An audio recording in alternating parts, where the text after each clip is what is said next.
சாமி குருவே குருவே அடியன் ஒரு விண்ணப்பம் சொல்லுகிறேன் கேளு சாமி. முந்தி பிறந்தவனா முதல் பூநூல் தரித்தவனாம். ஜங்க பறையனா ஜாதிக்கெல்லாம் வீர ஜாம்பம் மூர்த்தினான். யானை ஏறி மாலை சூடி ஹரிச்சந்திர மகாராஜனை அடிமை கொண்டு வீர ஜாம்பம் மூர்த்தினான். ஊரு தோன்றி உலகம் தோன்றி காரூர் தோன்றி காரூர் கரும்பரட்சி தோன்றி பேரூர் தோன்றி பேரூர் பெரும்பரட்சி தோன்றி பேரூர் பெரும்பரட்சி வயத்தில் 108 ஜாதி ஜனங்களை பெற்றெடுத்தாள். கொட்டி தட்டி குசவனை பெற்றெடுத்தாள். இடுக்கி பால் கறக்கம் இடையனை பெற்றெடுத்தாள். வாங்கி தின்னும் வண்ணானை பெற்றெடுத்தாள். அழகழகாய் அமட்டனை பெற்றெடுத்தாள்.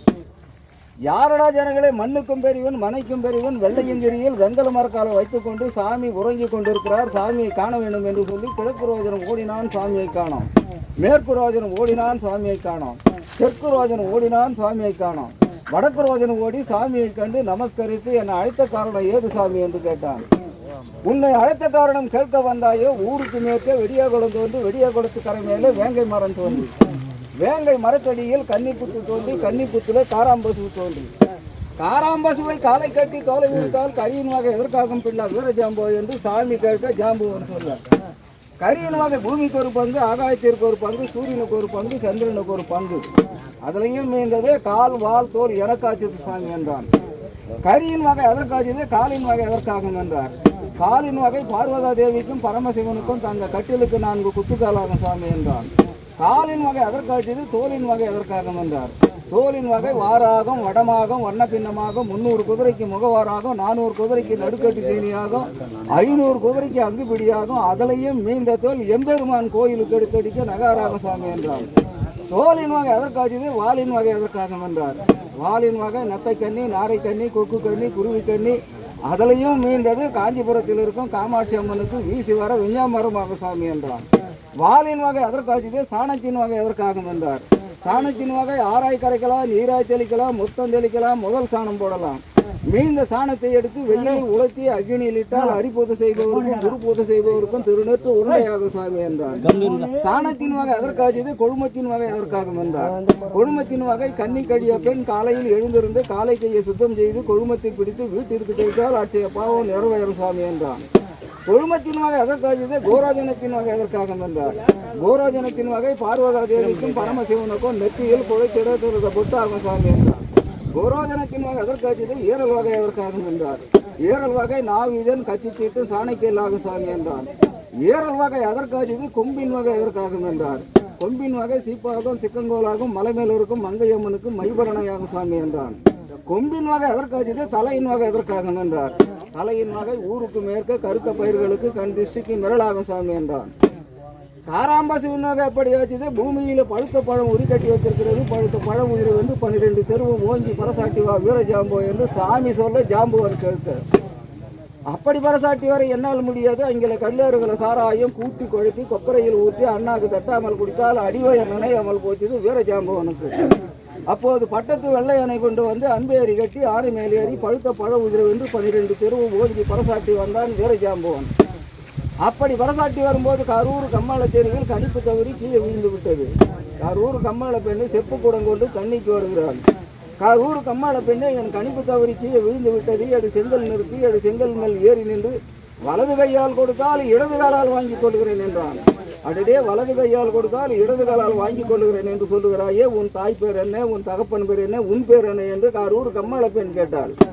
என் தாய் பேர் காரூர் கரும்பரசி, என் தகப்பன் பேர் வேத பிராமணன், என் பேர் வீரஜாம்பவன் பெண்ணே என்றார்.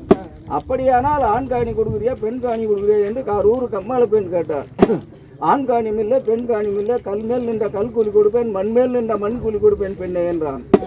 கல் மேல் நின்ற கல் கூலி கொடுப்பேன், மண்மேல் நின்ற மண் கூலி கொடுப்பேன் என்று சொல்லுகிறாயே, இப்படி பரசாட்டி வருகிறாயே, நீ பிழைப்பது எப்படி, உன் பெஞ்சாதி பிள்ளைகள் பிழைப்பது எப்படி என்று காரூர் கம்மாள பெண் கேட்டாள். அப்படியானால் வேறு எப்படி பரசாட்ட வேண்டும் பெண்ணே என்றான்.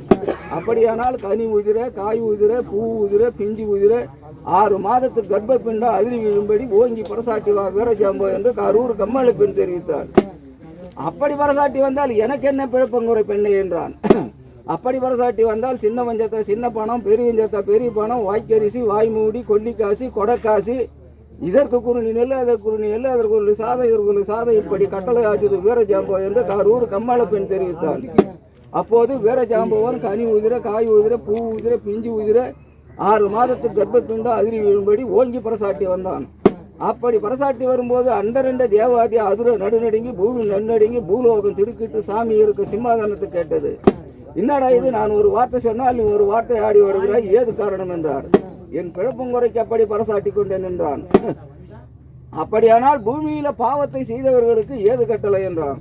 பூமியில பாவத்தை செய்தவர்களுக்கு தாயை அடித்தவரும் தன் பிறப்பை நொந்தவரும் கண்ணை சொட்டி கறந்தவரும் கறந்த பாலை காலால் உதைத்தவரும் கடிநாயம் வளர்த்தவரும் முடிவேட்டையாண்டவரும் எசையறுது ஏற்கட்டி உழுதவரும் எல்லைக்கல் பேத்தவரும் தீண்ட வழக்கை தீமூட்டி வைத்தவரும் பட்டை நெல்ல பதரை கலந்தவரும் பங்கில்லா பங்கு பதறி எடுத்தவரும் கூலியை குறைத்தவரும் குறமரக்கள் அளந்தவரும் அங்காடி கூடிய அதிரவிலை கேட்டவரும் இப்பேற்பட்டவர்களுக்கு அட்டைக்குழி அரணைக்குழி பாம்பு குழி பல்லி குழி நரக குழிக்கு அப்பாற்பட்ட 4ஆம் குழி தள்ளி எரியிற அக்னியில் இறுத்தி விடும் சாமி என்றார்.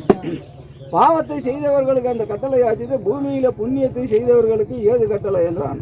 பூமியில புண்ணியத்தை செய்தவர்களுக்கு பூஞ்செடி வைத்தவரும் மாஞ்செடி வைத்தவரும் புண்ணியதானம் செய்தவரும் கோயில் குளம் கட்டினவரும் பசுத்த முகம் பார்த்து பாலாடைக்கு பால் பார்த்தவரும் இளைச்ச முகம் பார்த்து இளங்குழந்தைக்கு பால் கொடுத்தவரும் அபயம் என்று வந்தவருக்கு அபயம் கொடுத்தவரும் ஆடை இல்லாதவருக்கு ஆடை கொடுத்தவரும் தலை சுமை இறக்கினவரும் கரட்டுலக்கை மாற்றினவரும் எரிச்ச தலை பார்த்தவரும் கரத்த உடம்பை தேய்த்தவரும் இளம் குழந்தைக்கு பால் கொடுத்தவரும் இப்பேற்பட்டவர்களுக்கு வட்டவர் கொட்டு வளைகிடா சீராடு திண்டி ஒரு மேளம் அடிக்க திமிரி மேல நாதம் செய்ய ஏறும் பல்லக்கு இறங்கும் பல்லக்கு தெய்வத்தின் பக்கத்தில் தெய்வமானார் மறுபடி பிறப்பில்ல சாமி என்றான். புண்ணியத்தை செய்தவர்களுக்கு அந்த கட்டளை ஆச்சுது. பூமியில முன்னே பின்னே செத்தவர்களுக்கு ஏது கட்டளை என்றான். பூமியில முன்னே பின்னே செத்தவர்களுக்கு பொரியும் பொத்துக்கட்டு வெத்தலையும் மடியும் மஞ்சளும் வேணும் என்று சொல்லி வெள்ளி பிரம்பால் அடிபட்டு வெங்கல வாசலை நுழைந்து காளியம்மா கதவை தர ஹரிச்சந்திரா வழி வீடு சவத்தை முன்னது புரிந்தது.